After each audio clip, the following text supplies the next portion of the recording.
Estimados todos, muy buenas. Con el gusto de compartir una vez más en esta emisión del nuevo podcast, les saludo y agradezco pues las buenas, muy interesantes preguntas. Algo que previo a pasar a responderles quiero reconocer y compartirles mi alegría por un lado y por otro lado mi admiración, pues son una muy inteligente audiencia. Qué bueno que cada vez seamos más y que invitemos a otros a sumarse. Bueno, José Villalba pregunta, ¿en el nuevo orden el cambio del dólar será por otra moneda, oro o múltiples monedas arbitradas? Bien, definitivamente el dólar y en general el sistema económico de monedas fiat se está resquebrajando. Tenemos por un lado al Imperio Anglo, que son los creadores de este sistema financierista de monedas que se sustentan o que sustentan su valor en un show de humo y espejos, ¿no? Que se les está pues saliendo de las manos, pues emergieron potencias como China y Rusia que a pesar de que están jugando bajo las reglas amañadas de este sistema, han conseguido dominar el juego y ahora los dueños pues ya no les parece y están buscando patear el tablero con este gran reseteo, ¿no? Lo que se pretende es tener monedas digitales emitidas directamente por los bancos centrales. Las CDBCs ya las hemos visto en programas anteriores, son Central Bank Digital Currency. Cada uno de estos o de nuestros países, ¿no? Tienen una institución supranacional que se financia, fíjense nada más, desde nuestras contribuciones, es decir, vive de nuestros impuestos, pero que nosotros de manera participativa no elegimos a pesar de estar pues una democracia, ¿no? En el mundo libre, sino que se nos imponen políticas desde la comandancia de bancos centrales, que estos bancos centrales están con su sede en Suiza, ¿no? Su sede o la gerencia de estos bancos centrales, que sería el Banco Central de Bancos Centrales, se llama BIS, es el Bank for International Settlements, que en español sería el Banco de Pagos Internacionales. Estos administran los activos de los países, de cada uno de nuestros países, y los administran a su propio albedrío. Y bueno, pueden hacer que dichos activos no se encuentren dentro del territorio nacional, sino en bóvedas en Inglaterra, por ejemplo, ¿no? Pagando costos administrativos por almacenamiento y resguardo además. Y también esto conlleva el riesgo de no recuperarlo jamás, ¿no? Ya hemos visto experiencias de estilo.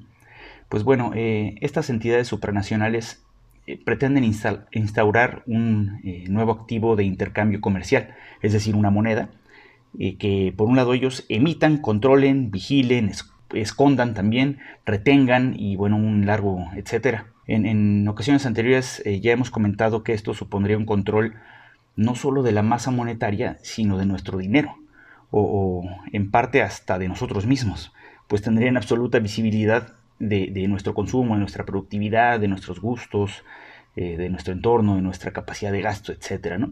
Abriéndoles una muy peligrosa puerta por la amplia panoplia de posibilidades de control, de coerción, de límites o de conocimiento que podrían tener estas entidades privadas, ojo, privadas, que se imponen como un metapoder por encima de nuestros estados. Entonces, realmente la moneda siguiente sería una moneda digital controlada por estos bancos centrales. Probablemente de manera alternativa y en un mercado en negro, ¿no? No controlado por ellos, pudiéramos tener transacciones pagadas en oro o en plata, ¿no? En metales preciosos o incluso de intercambios de trueques, ¿no? Directamente. Bueno, pasamos a otra pregunta de Jacqueline Rodríguez. Pregunta, ¿qué factores tienen que converger para que se dé este reseteo? Pues mira, tristemente los que estamos viendo y viviendo, ¿no? Como punto número uno, la renuncia de nuestros estados a la soberanía. Vemos cómo nuestras administraciones estatales renunciaron a decidir políticas, como lo vimos con nuestros ministerios de salud durante la situación sanitaria que vivimos los últimos años, ¿no? O en la alusión a la respuesta anterior, el estar subordinados a los designios del Banco Central, que es una entidad privada y supranacional, pero que vive de nuestros impuestos, ¿no? Este tipo de entidades supranacionales han dictado las recomendaciones, fíjense nada más, ¿no? Como son inocentes de todo mal porque siempre hacen recomendaciones, pero pues nuestros gobiernos los han convertido en imposiciones, en políticas. Nosotros debemos de cumplir, ¿no? Como punto número dos, veo dos, las restricciones de movilidad y el freno de la productividad, la reducción de consumo, ¿no? Hoy ya no salimos ni de nuestras casas, ¿no?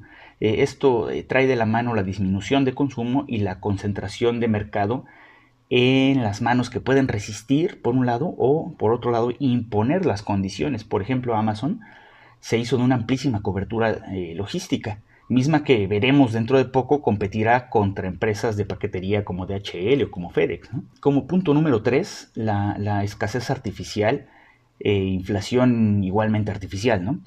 Como ya no se producen tantos productos, no tantos enseres, no por imposibilidad, sino porque se han atizado situaciones que contribuyen a inflar estos fenómenos, como por ejemplo el desmoronamiento de las cadenas de suministro de chips. Esto ha hecho que, si somos observadores, no faltan chips para equipos electrónicos. Uno puede ir a comprar un teléfono celular de gran calidad y de buenas características por un precio relativamente bajo, y ese, se los aseguro, pues no hay falta de inventario, ¿no?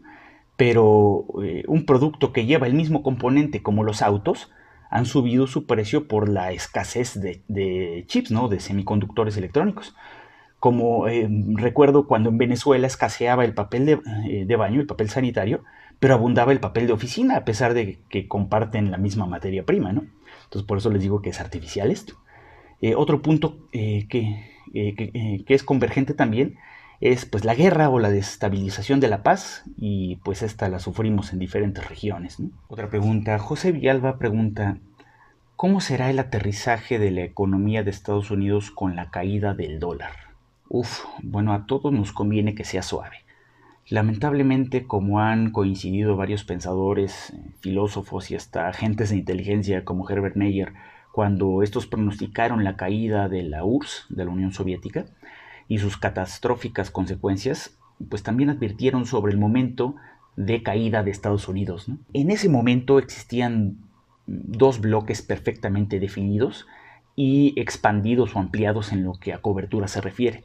Prácticamente no había lugar en el mundo que no se decantara o por capitalismo o por comunismo. El problema es que al día de hoy existen dos modelos tremendamente desdibujados, pues el capitalismo ya no es tal, ya no lo es. Hoy devino en un modelo usurero financierista atroz, en un monopolio de esclavitud disfrazada, en un neofeudalismo con fuertes bases tecnológicas y financieras. Y por el otro lado vemos un modelo que está germinando, donde la economía parece ser real, las relaciones comerciales son de mutuo beneficio y establecen su dominio neoimperialista, digámoslo así, de manera comercial. A pesar de que coquetean, ¿no?, con los señores neofeudales, los estados aparentan ser fuertes y soberanos. Al menos quien lleva la mano de este nuevo modelo es China.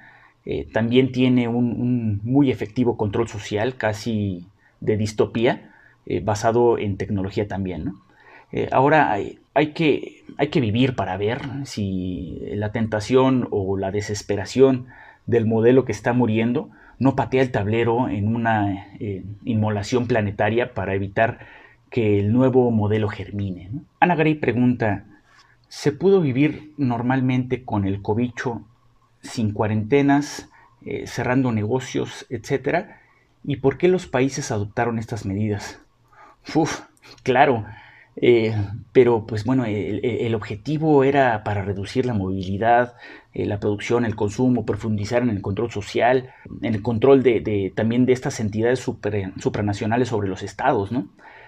Recuerdo haber visto un meme o un TikTok donde a la entrada de un centro comercial un tipo le pasaba un atrapapeluzas a la gente que quería entrar al centro comercial, y la gente ni se lo cuestionaba, ¿no?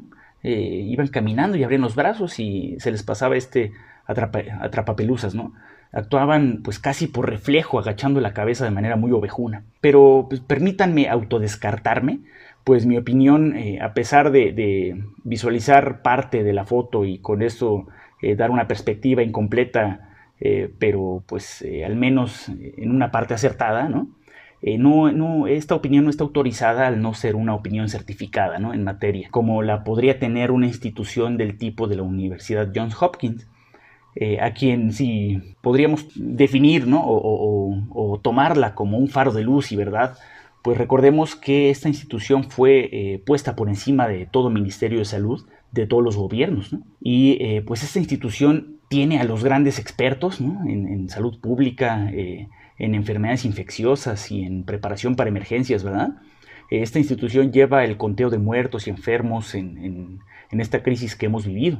Esta institución que con sus números y estadísticas, vamos a decir, informó, para no usar un apelativo diferente, ¿no?, que pueda meter en problemas al canal en este mundo libre y democrático, ¿verdad? Nos informó a millones en el mundo también. Esta institución que diseñó recomendaciones y dictó qué era lo mejor para enfrentar esta pesadilla que vivimos, recomendaciones que devinieron en políticas en los gobiernos, en nuestros gobiernos, ¿no? Y estos gobiernos basaron sus decisiones sobre estas recomendaciones, ¿no? Ahora en febrero de este año nos dicen que políticas como los confinamientos y el aislamiento que se nos impuso, el uso de mascarillas, etcétera, prácticamente no sirvieron para nada. Concluyeron que los aislamientos tienen poco o nada de efecto en la mortalidad del COVID. Por el contrario, ¿no?, todas esas medidas de supuesta protección, en vez de ayudar, trajeron reducción de economía, aumento de desempleo, reducción del aprendizaje escolar, aumento de disturbios, violencia doméstica, intrafamiliar, reducción de democracia, etc., ¿no? Le comparto a Ivonne el link de este informe para que nos apoye a subirlo en los comentarios y le pueden echar ustedes mismos un ojo. El Sinú pregunta: ¿qué objetivo tiene Ebrard y Obrador en continuar la campaña del pinchazo en México, si ellos mismos afirman no es obligatorio? ¿Órdenes de sus amos globalistas? Bueno, yo creo que es una actitud de que el show debe continuar, ¿verdad? Y es la actuación que desde México le toca, ¿no? En esta gran puesta en escena que ha venido siendo este teatro mundial. Recuerdo que AMLO durante sus campañas habló siempre de la mafia del poder, refiriéndose a grupos de poder que dictaban muchas políticas, ¿no?, muchas veces en contra del interés nacional. Estos grupos podían ser políticos, también ser privados, ¿no?, ser empresarios, o incluso actores internacionales que sacaban tajada de México a expensas, obviamente, de los mexicanos, ¿no? Bueno, les conmino a exportarlo esto a nivel global e imaginar un pequeño grupo de gente que saca beneficio no solo de México, sino de todo el mundo. Esa sería pues la verdadera mafia del poder. Esta actitud de cooperación, ¿no?, o de navegar con la corriente que desde México se está haciendo, es un elemento más de muestra del nivel de entrega que tenemos ante esta mafia del poder, ¿no?, pero la mafia de verdad, ¿no? Otra pregunta de José Villalba: ¿por qué no rompen con Estados Unidos y el FMI, el Fondo Monetario Internacional, tanto México como Argentina? Lamentablemente no tenemos la fortaleza para hacerlo. Un querido maestro mío, el doctor Alfredo Jalife Rajme, dice que en México estamos muy entregados y desentregarnos no sería fácil, ¿no? Habría que hacerlo muy poco a poco y pues tarea muy difícil, ¿no? Yo considero que incluso el conquistar cultural y demográficamente a Estados Unidos será más rápido que consolidar la fuerza necesaria para poder romper con Estados Unidos y el FMI. Es decir, hay que seguir haciendo patria en Estados Unidos. Bueno, no sé si esto de hacer patria le sonó a muchos de los hermanos ibérfonos fuera de México, pero también en alusión a algo que dice el doctor Jalife Rajme, que es la poderosísima fuerza biológica azteca. Pues hacer patria, cuando lo comentamos entre mexicanos, nos referimos a conquistar sentimentalmente a un extranjero o extranjera, ¿no? Tal vez en pocas décadas veamos un presidente mexicano, no solo en México, sino también en Estados Unidos y hasta en Canadá.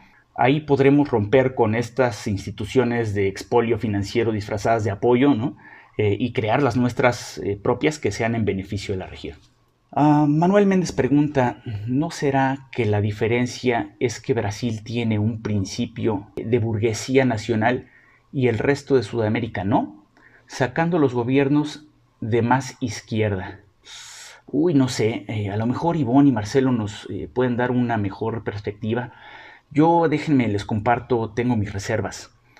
Hay que tener en el radar que entre la monarquía británica y la de Portugal, que Brasil nace de un principado de esta monarquía, hubo un tratado para desfavorecer al Imperio Español. Habría que ver qué alcances tuvo o incluso todavía tiene este tratado, ¿no? Y si estas venias ungidas le dieron las condiciones de posibilidad para que Brasil pueda sacar los pies del plato, pues también hasta cierto punto. A mi parecer Brasil se mantiene aparte siempre, ¿no? Yo no veo que haya una mancuerna entre los iberófonos. Sin embargo, lo que sí he visto es que muchas veces se han tendido puentes desde los países de habla hispana que no se han concretado, ¿no? Y no conozco de iniciativas que desde Brasil hayan tenido, salvo las políticas globalistas, ojo. Entonces por eso les digo que tengo ahí mis reservas. José Villalba pregunta, ¿por qué cree Francisco que Estados Unidos va a poder sostenerse después de la caída del dólar? La economía de Estados Unidos es explotadora de los vasallos. Sin vasallos no puede seguir. Bueno, tristemente se va a mantener a nuestras costillas. Y digo nuestras refiriéndome a toda la región. Desde el río Bravo, es decir, la frontera de México con Estados Unidos, hasta la Patagonia. Por más en la lona que no solo se ve, sino que acepta la situación en la que está el propio imperio. Por eso les digo que es el propio rey quien dice que va desnudo, ¿no? Ahora se cambia la perspectiva y pues solo los que no son inteligentes ven vestido al rey. A pesar de estar visiblemente derrotado, Estados Unidos es un dragón herido. Y un coletazo que avienta hacia el sur destruye a cualquiera de nuestros países, ¿no? Por lo que el vasallazgo y el expolio nos durará pues un rato más, unos años más, ¿no? Y ojo, no solo el vasallazgo de nosotros hacia Estados Unidos, sino el vasallazgo de Estados Unidos hacia una pequeña élite que tiene sus oficinas corporativas, o como le decimos en North America, sus headquarters, en la City de Londres.